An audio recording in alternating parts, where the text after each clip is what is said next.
ബിരിയാണി തയ്യാറാക്കുമ്പോൾ ഒരുപാട് ടൈം എടുക്കും. റൈസ് വേറെ വേവിക്കുക, ചിക്കൻ വേറെ വേവിക്കുക, പിന്നെ ദമ്മിടുക, അങ്ങനെ ഒരുപാട് ടൈം എടുക്കുമല്ലോ ബിരിയാണി ഉണ്ടാക്കാൻ. ഇത് ഞാൻ ഇന്ന് കാണിക്കുന്നത് വളരെ ഈസി ആയിട്ട് നമുക്ക് പെട്ടെന്ന് തന്നെ കുക്കറിൽ ചിക്കനും റൈസും എല്ലാം കൂടി വേവിച്ച് പെട്ടെന്ന് തന്നെ തയ്യാറാക്കാൻ പറ്റുന്ന ഒരു ബിരിയാണിയാണ്. അപ്പോൾ നമുക്ക് അതിലേക്ക് പോകാം. അതിലേക്ക് പോകുന്നതിന് മുമ്പ് ഒരു കാര്യം പറഞ്ഞിട്ട്, എൻ്റെ ചാനൽ സബ്സ്ക്രൈബ് ചെയ്തിട്ടുണ്ടെങ്കിൽ പ്ലീസ് സബ്സ്ക്രൈബ് ചെയ്യുന്ന ചാനൽ. എൻ്റെ തൊട്ടപ്പുറത്ത് വരുന്ന ബെല്ലൈക്കനിലൂടെ ഒന്ന് പ്രസ് ചെയ്താൽ എല്ലാ നോട്ടിഫിക്കേഷനും നിങ്ങൾക്ക് ലഭിക്കുന്നതാണ്. ഇതുപോലെ വീഡിയോസ് ഇഷ്ടപ്പെട്ടാൽ ലൈക്ക് ചെയ്യാനും ഷെയർ ചെയ്യാനും ഒന്നും മറക്കരുത്. അപ്പോൾ നമുക്ക് എങ്ങനെ ഇതിന് എന്തൊക്കെ ഇൻഗ്രീഡിയൻസ് വേണമെന്ന് നോക്കാം. ഇതിനകത്തേക്ക് വേണ്ട ഒരു ഇൻഗ്രീഡിയൻ്റ് എന്ന് വെച്ചാൽ റൈസ്, ബിരിയാണി റൈസ്. ഞാനിവിടെ ബസ്മതി റൈസാണ് എടുത്തിരിക്കുന്നത്. ഒരു 20 മിനിറ്റ് വെള്ളത്തിൽ സോക്ക് ചെയ്ത് വെച്ചിരിക്കുകയാണ്. ഇത് റൈസ് നന്നായി കഴുകിയതിന് ശേഷം ഒരു 3-4 വട്ടം കഴുകിയതിന് ശേഷമാണ് ഈ വെള്ളത്തിൽ സോക്ക് ചെയ്യാൻ വെക്കേണ്ടത്. പിന്നെ അതിന് ശേഷം 20 മിനിറ്റിന് ശേഷം ഈ റൈസ് കഴുകരുത്. കഴുകി കഴിഞ്ഞിട്ടുണ്ടെങ്കിൽ റൈസ് ഇതേപോലെ ഇങ്ങനെ കഴുകി കഴിയുമ്പോൾ ഉടഞ്ഞു, അപ്പോൾ ബിരിയാണി കാണാൻ ഇത്ര ഭംഗി ഉണ്ടാവില്ല. അതുപോലെ തന്നെ റൈസൊക്കെ ഇങ്ങനെ വേർപെട്ട് കിടക്കും. അപ്പം അതുപോലെ ചെയ്യാം. പിന്നെ ഇതിലേക്ക് വേണ്ട മെയിൻ ഇൻഗ്രീഡിയൻ്റ് എന്ന് വെച്ചാൽ ചിക്കനാണ്. ഞാനിവിടെ ഇതിൽ 200 ഗ്രാമോളം ചിക്കൻ വരും. അപ്പോൾ ഇത് നന്നായിട്ട് കഴുകി വൃത്തിയാക്കി വെച്ചിരിക്കുകയാണ്.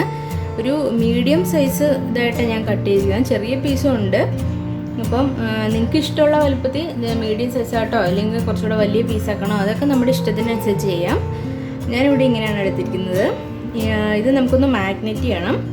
അതിന് ശേഷമാണ് ഈ ചിക്കൻ ഒന്ന് ഫ്രൈ ചെയ്തതിന് ശേഷമാണ് ഞാൻ ഈ ബിരിയാണിയിലേക്ക് ചേർക്കുന്നത്. പിന്നെ വേണ്ടത്, ഞാനിവിടെ ഒരു 4 സവോള എടുത്തിട്ടുണ്ട്. ഒരു മീഡിയം സൈസ് സവോളയാണ്. ഇതിൽ നിന്ന് ഒരു സവോള നമുക്ക് ഇതിനെ ഗാർണിഷ് ചെയ്യാനായിട്ട് ഇതൊന്ന് ഫ്രൈ എടുക്കണം. ബാക്കി നമുക്ക് ഗ്രേവിയിലേക്ക് ചേർക്കണം. പിന്നെ ഞാനിവിടെ എടുത്തിരിക്കുന്നത് ഒരു 4 പച്ചമുളകാണ്. ഇത് അധികം എരിവില്ലാത്ത പച്ചമുളകായതുകൊണ്ടാണ് 4 എടുത്തിരിക്കുന്നത്. നിങ്ങളുടെ കയ്യിൽ എരിവുള്ളതാണെങ്കിൽ 2 3 എണ്ണം എടുത്താൽ മതി. പിന്നെ ഞാനിവിടെ കുറച്ച് ചുവന്നുള്ളി എടുത്തിട്ടുണ്ട്. ഇത് ഓപ്ഷനിലാണ്, ഇഷ്ടമുള്ളവർക്ക് എടുത്താൽ മതി. ഇതില്ലെന്നും വെച്ച് കുഴപ്പമൊന്നുമില്ല. പിന്നെ അതാ ഇതേപോലെ 2 ചെറിയ പീസ് ഇഞ്ചി എടുത്തിട്ടുണ്ട്. പിന്നെ ഇവിടെ ഇത്രയും വെളുത്തുള്ളി എടുത്തിട്ടുണ്ട്. വലിയ അല്ലി വെളുത്തുള്ളി ആയതുകൊണ്ട് ഇത്ര എടുത്ത്, ചെറിയ അല്ലിയാണെങ്കിൽ കുറച്ചുകൂടെ എടുക്കണം. പിന്നെ ഈ പച്ചമുളകും ചുവന്നുള്ളിയും ഇഞ്ചിയും വെളുത്തുള്ളിയും കൂടെ ഞാൻ മിക്സിയിലൊന്ന് ചെറുതായിട്ടൊന്ന് ക്രഷ് ചെയ്തെടുത്തിട്ടാണ് ഇതിലേക്ക് ചേർക്കുന്നത്. ഒരുപാട് പേസ്റ്റ് ആക്കിയൊന്നും എടുക്കണ്ട, ജസ്റ്റ് ഒന്ന് ക്രഷ് ചെയ്തെടുത്തിട്ടാണ് ചേർക്കുന്നത്. പിന്നെ ഒരു തക്കാളി എടുത്തിട്ടുണ്ട്. നമ്മളിതിലേക്ക് തൈര് ചേർക്കുന്നുണ്ട്. അപ്പോൾ പുളി അധികം കൂടിപ്പോയാലും ബിരിയാണി ടേസ്റ്റ് ഉണ്ടാവത്തില്ല. അതുകൊണ്ട് ഒരു തക്കാളിയാണ് ഞാനിവിടെ എടുത്തിരിക്കുന്നത്. പിന്നെ നമുക്കിതിലേക്ക് വേണ്ടത് മല്ലിയിലയും കുറച്ച് പുതിനയിലയും വേണം. പിന്നെ കുറച്ച് നട്ട്സൊക്കെ വേണം. ക്യാഷ് നട്ട്സും മുന്തിരിയും എടുത്തിട്ടുണ്ട്. പിന്നെ ഇതിലേക്ക് വേണ്ടത് കുറച്ച് സ്പൈസസ് ആണ്.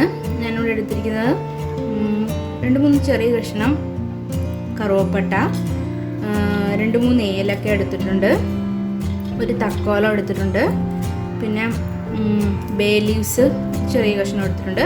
ഇത്രയും മതി. നമ്മൾ ഒരുപാട് ഇടുമ്പോൾ അത് നമുക്ക് ബിരിയാണി കഴിക്കുമ്പോഴും അത് ബുദ്ധിമുട്ടായിരിക്കും. പിന്നെ ഇതിലേക്ക് വേണ്ടത് ഒരു ലെമണാണ്. ഒരു ലെമൺ നമുക്ക് കുറച്ച് റൈസിലേക്കും ചേർക്കാനുണ്ട്. പിന്നെ നമ്മൾ ചിക്കൻ മാഗ്നേറ്റ് ചെയ്യുമ്പോൾ അതിലേക്കും കുറച്ച് ഒഴിക്കണം. അപ്പോൾ ലെമണിൻ്റെ ഒക്കെ നല്ലൊരു ഫ്ലേവർ ഉണ്ടെങ്കിൽ നല്ല ടേസ്റ്റാണ്. പിന്നെ അത് തന്നെ അല്ല, ഈ റൈസൊന്നും ഇങ്ങനെ ഒട്ടിപ്പിടിച്ചിരിക്കാതെ ഒക്കെ നല്ല ഇതാണ് ലെമൺ ചേർക്കുമ്പോൾ. പിന്നെ നമുക്കിതിലേക്ക് തൈര് വേണം.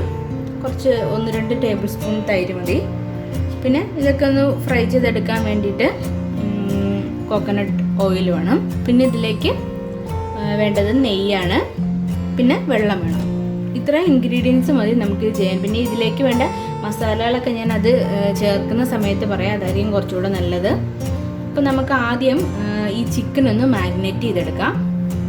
ഇതിലേക്ക് 1 ടേബിൾ സ്പൂൺ മുളക് പൊടി, 1/2 ടേബിൾ സ്പൂൺ മഞ്ഞൾപ്പൊടി, 1/2 ടേബിൾ സ്പൂൺ ഗരം മസാല, പിന്നെ കുറച്ച് ഉപ്പ്. ഇതിലേക്ക് ഞാൻ നേരത്തെ പറഞ്ഞ പോലെ പച്ചമുളകും ചുവന്നുള്ളിയും ഇഞ്ചിയും വെളുത്തുള്ളിയും എല്ലാം കൂടെ ഒന്ന് ക്രഷ് ചെയ്ത് വെച്ചിരിക്കുന്നതാണ്. ഇതൊരു 1 ടേബിൾ സ്പൂൺ ഇതിലേക്ക് ചേർത്ത് കൊടുക്കുക.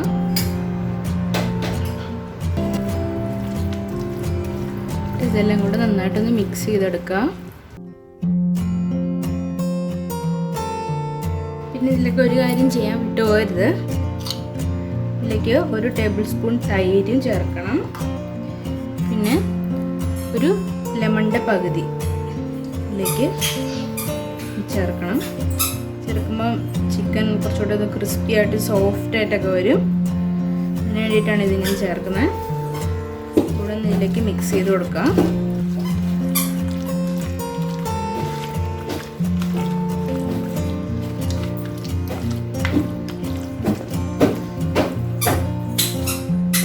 ഇനി ഇതൊരു 10 മിനിറ്റ് നമുക്ക് മാറ്റി വയ്ക്കാം. അപ്പോൾ ഈ മസാലയൊക്കെ ഇതിനകത്തേക്ക് നന്നായി പിടിക്കും. ചിക്കൻ കുറച്ചുകൂടെ നല്ല സോഫ്റ്റായും കിട്ടും. അതിനുശേഷം നമുക്കൊന്ന് ഫ്രൈ ചെയ്തെടുക്കാം.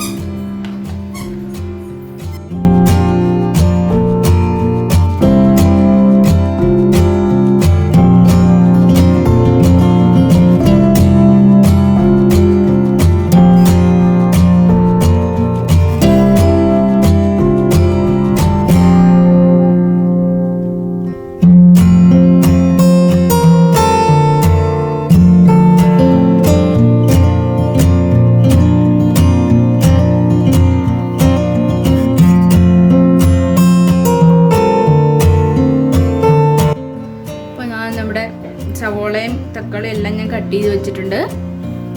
ഇത് റെഡി ആയിട്ടുണ്ട്. ഇനി നമുക്ക് ഇതിനകത്തുനിന്ന് കുറച്ച് സവോള എടുത്തിട്ട് അതൊന്ന് എണ്ണയിൽ ഫ്രൈ ചെയ്തെടുക്കാം.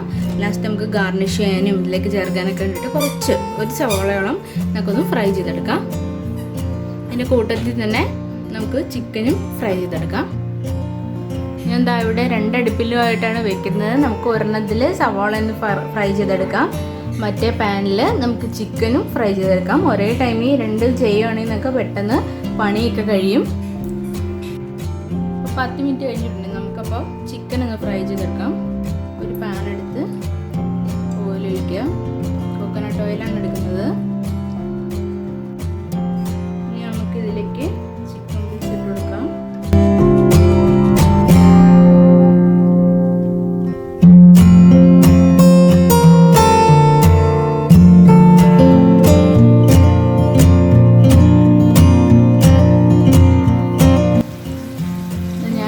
എല്ലാം വെച്ചിട്ടുണ്ട്.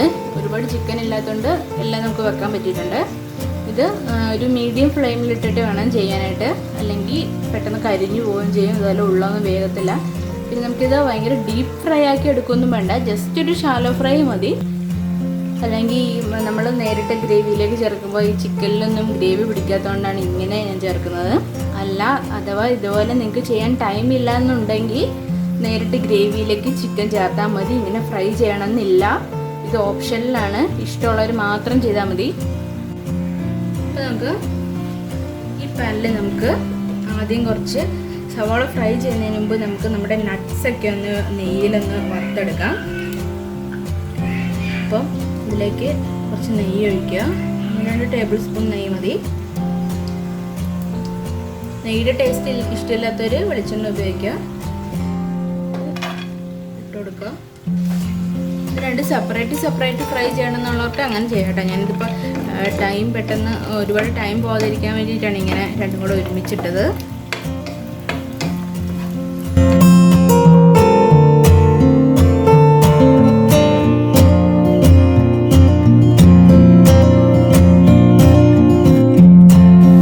ഇത് മതി. നമുക്കിതൊരു പാത്രത്തിലേക്ക് മാറ്റി വയ്ക്കാം. നമുക്ക് സവാള ഫ്രൈ ചെയ്യാൻ വേണ്ടി ഇതിലേക്ക് കുറച്ച് ഓയിൽ ഒഴിച്ച് കൊടുക്കുക. വെളിച്ചെണ്ണയാണ് ഞാൻ ഒഴിക്കുന്നത്. ഇനി ഇതിലേക്ക് സവാള ഇട്ട് കൊടുക്കാം. ഒരുപാടൊന്നും വേണ്ട, കുറച്ച് മതി.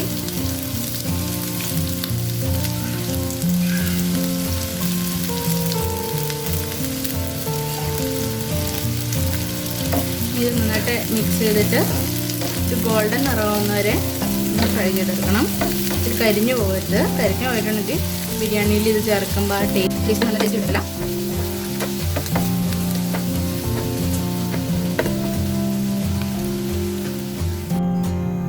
നമ്മുടെ സവാള ഫ്രൈ ചെയ്ത് കഴിഞ്ഞിട്ടുണ്ട്. ചിക്കൻ വറുത്ത് മാറ്റി വെച്ചിട്ടുണ്ട്. ചിക്കൻ ഈ ഒരു പരുവത്തിൽ ഫ്രൈ ചെയ്തെടുത്താൽ മതി. നമുക്ക് മാറ്റി വെക്കാം. ബിരിയാണി ഉണ്ടാക്കാൻ വേണ്ടി ഞാൻ ഇതുപോലെ ഒരു 5 ലിറ്ററിൻ്റെ കുക്കറിനാണ് എടുത്തിരിക്കുന്നത്. നന്നായിട്ട് ചൂടാകുമ്പോൾ ഇതിലേക്ക് 2-3 ടേബിൾ സ്പൂൺ നെയ്യ് ഒഴിച്ചു കൊടുക്കുക. ഇതിൽ ഇതിലേക്ക് കുറച്ച് സ്പൈസസ് ഒക്കെ ഇട്ട് കൊടുക്കുക. ജസ്റ്റ് ഒന്ന് ഇളക്കി കൊടുക്കുക.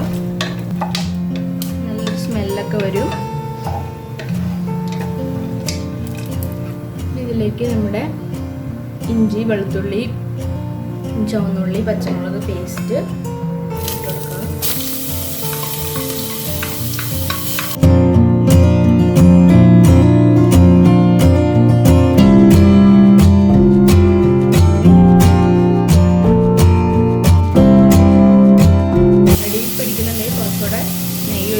നെയ്യ് ഓരോന്നുണ്ടെങ്കിൽ ഓയിലും കൂടെ ചേർത്ത് കൊടുത്താലും മതി. നെയ്യിലുണ്ടാക്കി എടുക്കുന്ന അതിൻ്റെ ഒരു ടേസ്റ്റ്, ബിരിയാണിയുടെ ആ ഒരു ഫ്ലേവറൊക്കെ കിട്ടണമെങ്കിൽ നെയ്യിൽ തന്നെ ഉണ്ടാക്കിയെടുക്കുന്നതായിരിക്കും നല്ലത്. നമുക്കിതിലേക്ക് സവാള ചേർത്ത് കൊടുക്കാം.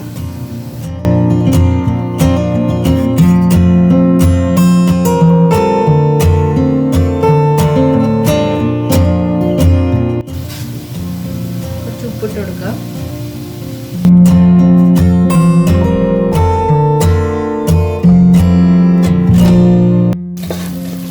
സവാള ഒന്ന് വാടി വന്നിട്ടുണ്ട്. നമുക്കിതിലേക്ക് പൊടികളൊക്കെ ചേർത്ത് കൊടുക്കാം. 1 ടേബിൾ സ്പൂൺ മഞ്ഞൾപ്പൊടി ചേർത്ത് കൊടുക്കാം.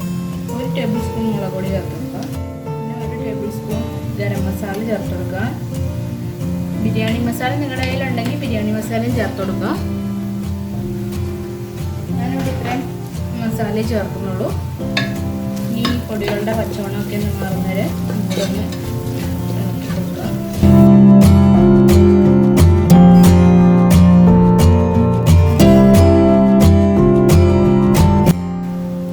നമുക്കിതിലേക്ക് തക്കാളി ചേർത്ത് കൊടുക്കുക. ചെറിയ തക്കാളിയാണ് എടുത്തിരിക്കുന്നത്. ചേർത്ത് കൊടുത്തിട്ട് ഇളക്കുക.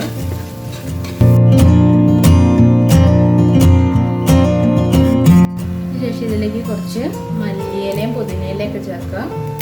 ഇത് ചേർത്ത് കഴിയുമ്പോൾ നല്ലൊരു സ്മെല്ല് വരും. ചേർത്ത് കഴിയുമ്പോഴാണ് ശരിക്കും ആ ബിരിയാണിയുടെ ആ സ്മെല്ല് ശരിക്കും വരുന്നത്. കുറച്ച് പുതിനയിലയും കൂടെ ചേർത്ത് കൊടുക്കുക. ജസ്റ്റ് കൈ വെച്ചിട്ട് ഇങ്ങനെ മുറിച്ചിട്ട് ഇട്ട് കൊടുത്താൽ മതി.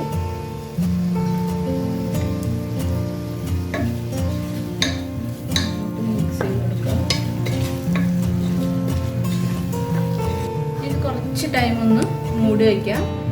ടൈറ്റായിട്ട് അടയ്ക്കണ്ട, ജസ്റ്റ് ഒന്ന് മൂടി വെച്ചാൽ മതി. ആ തക്കാളിയൊക്കെ ഒന്നും കൂടെ വെന്ത് നല്ല കുറച്ചുകൂടെ സോഫ്റ്റായി വരാൻ വേണ്ടിയിട്ട് മാത്രം. നമുക്കൊന്ന് തുറന്നു നോക്കാം. അവിടെ തക്കാളിയൊക്കെ ഒന്ന് നന്നായിട്ട് ഉടഞ്ഞ് തന്നിട്ടുണ്ട്. ഇതിൻ്റെ അടിയിലൊക്കെ ഇങ്ങനെ പിടിച്ചിരിക്കുന്നതൊക്കെ മാറ്റി കൊടുക്കുക.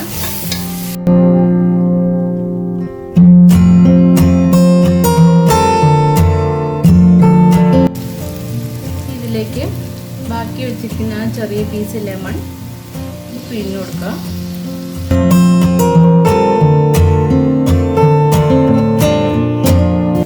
ഇതിലേക്ക് 1 ടേബിൾ സ്പൂൺ അധികം പുളിയില്ലാത്ത തൈര്, ഒന്നല്ലെങ്കിൽ 1.5 ടേബിൾ സ്പൂൺ തൈര് ചേർത്ത് കൊടുക്കുക.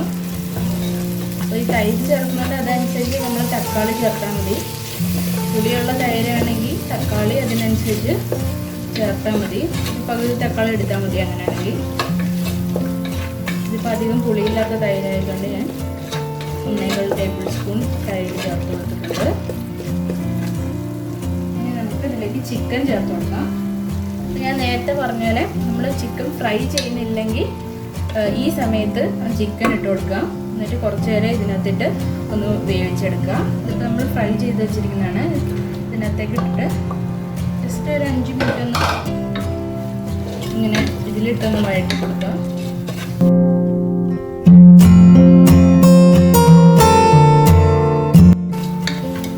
നമുക്കിതിലേക്ക് കുറച്ചും കൂടി ഉപ്പ് ചേർത്ത് കൊടുക്കാം. കാരണം ഉപ്പ് ഇച്ചിരി മുമ്പോട്ട് നിൽക്കണം. കാരണം നമ്മൾ റൈസ് ഇടുമ്പോൾ ആ റൈസിലേക്കും കൂടെ വേണ്ടിയിട്ടുള്ള ഉപ്പ് എന്ന് വെച്ചാൽ ഒരുപാട് ഉപ്പിടാനല്ല, അത്യാവശ്യം നമുക്കറിയാലോ റൈസിലേക്കും കൂടെ വേണ്ട ഇച്ചിരി കൂടി ഉപ്പിട്ട് കൊടുക്കാം. വലിയ റൈസിലേക്ക് ഉപ്പ് പിടിക്കാതെ പോകും. ചിക്കൻ്റെ പരിപാടി മതി. ഇനി നമുക്കിതിലേക്ക് വെള്ളം ചേർത്ത് കൊടുക്കാം.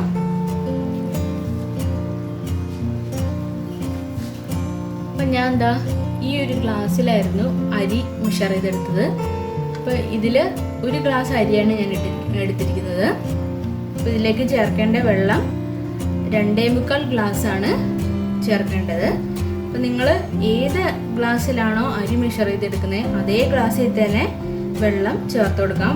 പ്രത്യേകം ശ്രദ്ധിക്കുക, കാരണം അല്ലെങ്കിൽ ബിരിയാണി കറക്റ്റ് കിട്ടത്തില്ല. അപ്പോൾ നമ്മൾ ഈ ഗ്ലാസ്സിൽ ഒരു 2.25 ഗ്ലാസ് വെള്ളം എടുക്കുന്നത്. ഇത് റൈസ്, അതായത് ബസുമതി റൈസ് ആയതുകൊണ്ടാണ് ഞാൻ ഇത്രയും അളവ് പറയുന്നത്. ഇനി ജീരകശാല റൈസ് ആണെങ്കിൽ കുറച്ചുകൂടി വെള്ളം ചേർത്ത് കൊടുക്കേണ്ടി വരും. അപ്പോൾ ഞാൻ എന്താ ഇതിലേക്ക് വെള്ളം ചേർക്കുകയാണ്.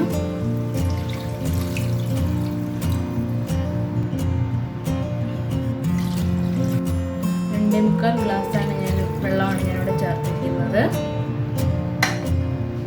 മതി, ഇത് നന്നായിട്ടൊന്ന് ഇളക്കി കൊടുക്കുക.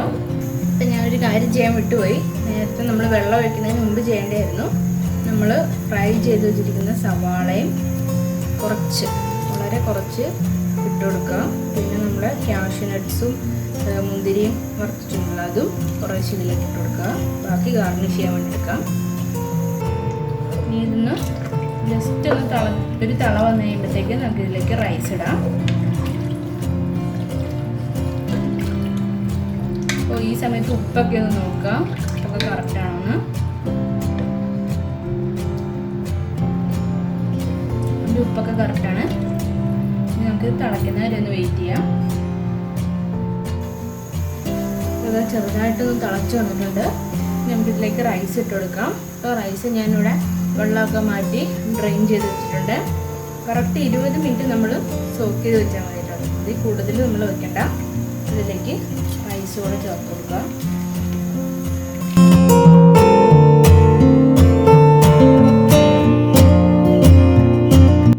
റൈസ് ചേർത്തതിന് ശേഷം നന്നായിട്ടൊന്ന് ഇളക്കി കൊടുക്കുക. നമുക്ക് ഈ കുക്കറൊന്ന് മൂടി വയ്ക്കാം. ഇതാ ഞാനിവിടെ വിസിൽ വെച്ചിട്ടില്ല, വാഷർ ഇട്ടിട്ടുണ്ട്. വെച്ചിട്ട് കുക്കർ അടയ്ക്കാം. അപ്പോൾ കറക്റ്റ് ഇപ്പോൾ തുടങ്ങി നോക്കാം. ടൈം നമുക്ക് കറക്റ്റ് 7 മിനിറ്റ് ഇത് വെച്ചാൽ മതി. കറക്റ്റ് 7 മിനിറ്റ് ഫ്ലെയിമിൽ വയ്ക്കുക. അതിനുശേഷം മാറ്റി വെച്ചതിന് ശേഷം 15 മിനിറ്റ് കഴിഞ്ഞതിന് ശേഷം മാത്രം തുറന്ന് നോക്കുക. അപ്പോൾ നമ്മളിപ്പോൾ തന്നെ ക്ലോക്കിലോ അല്ലെങ്കിൽ ടൈമർ അലാറം വെച്ചാലും മതി. കറക്റ്റ് 7 മിനിറ്റ് കഴിയുമ്പോൾ നമുക്കിത് ഫ്ലെയിം ഓഫ് ചെയ്യാം. ഒരു മീഡിയം ഫ്ലെയിമിൽ വെച്ചിട്ട് ചെയ്താൽ മതി. അപ്പോൾ അതാ കറക്റ്റ് 7 മിനിറ്റായി. ഇനി ഞാൻ ഫ്ലെയിം ഓഫ് ചെയ്യാണ്. നമുക്കിത് 15 മിനിറ്റിന് ശേഷം തുറന്നാൽ മതി. ഒരു 15 മിനിറ്റ് കഴിഞ്ഞിട്ടുണ്ട്. നമുക്കൊന്ന് തുറന്നു നോക്കാം.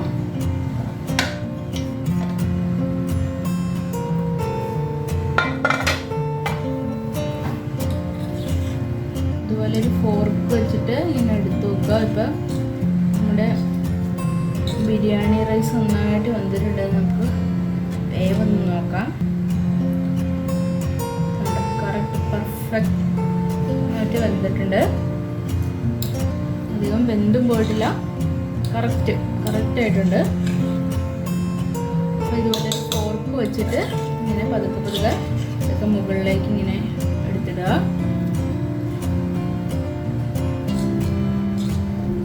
ഉപ്പൊക്കെ കറക്റ്റാണ്. നമ്മുടെ ബിരിയാണി ഇവിടെ റെഡി ആയിട്ടുണ്ട്. ഞാൻ പറഞ്ഞ അളവിൽ തന്നെ കറക്റ്റ് വെള്ളമൊക്കെ എടുക്കുകയാണെങ്കിൽ ഇതുപോലെ പെർഫെക്റ്റായിട്ട് നമുക്ക് ബിരിയാണി വെന്ത് കിട്ടും. വളരെ എളുപ്പത്തിൽ തന്നെ നമുക്ക് ഇതിൻ്റെ മുകളിലേക്ക് കുറച്ച് ഇട്ടിട്ട് ഗാർണിഷ് ചെയ്യാം. കുറച്ച് സവാള ഇട്ടെടുക്കുക. കുറച്ച് കാഷ്യൂ നട്ട്സും മുന്തിരിയൊക്കെ ഇട്ട് കൊടുക്കുക. പിന്നെ കുറച്ച് മല്ലിയിലയും പുതിനയിലയും കൂടെ ഇതിൻ്റെ മുകളിലേക്ക് ഇട്ട് കൊടുക്കുക. ഇനി അഥവാ നിങ്ങളിത് തുറന്ന് നോക്കുമ്പോൾ കറക്റ്റായിട്ട് വെന്തിട്ടില്ല എന്നുണ്ടെങ്കിൽ ഒരു കുക്കർ എപ്പോഴും നല്ല ചൂടുണ്ടാവുമല്ലോ, കുറച്ച് സമയം കൂടെ ഒന്ന് അതുപോലെ തന്നെ ഒന്ന് അടച്ചു വെച്ചാൽ മതി. അപ്പോൾ കുറച്ചുകൂടെ ഒന്ന് വെന്ത് കിട്ടും. ആയിട്ടില്ലെങ്കിൽ മാത്രം കേട്ടോ. അപ്പോൾ അതാ നമ്മുടെ ബിരിയാണി ഇവിടെ റെഡി ആയിട്ടുണ്ട്.